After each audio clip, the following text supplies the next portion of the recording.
एहि बेर एक बेर फेर से बिहार उफान पर अइ। बिहार के राजनीतिक गलियों में के तापमान फेर से बढ़ गए। हर जगह सिर्फ बिहार विधानसभा चुनाव के चर्चा है। विधानसभा चुनाव में प्रसिद्ध लोक गायिका मैथिली ठाकुर के राजनीति में के प्रवेश बहुत चर्चा में रहल।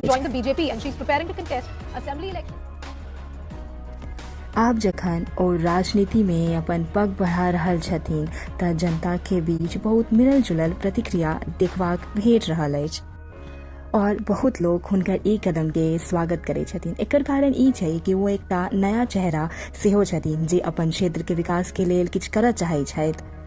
मैथिली ठाकुर के राजनीति में एला के जते समर्थन लोग कर रहल छथि ओतबे हुनका विरोध के सामना सेहो करऽ पड़ि रहल छनि। ई के अनुभव में हुनकर काफी कमी छनि। राजनीति सिर्फ नाम नहीं बल्कि जमीनी कार्रवाई से सेहो अहाँ के जुड़ऽ पड़त। ओहिमे अहाँ के संघर्ष करऽ पड़त, अहाँ के दल प्रक्रिया आदि के सेहो दक्षता चाही।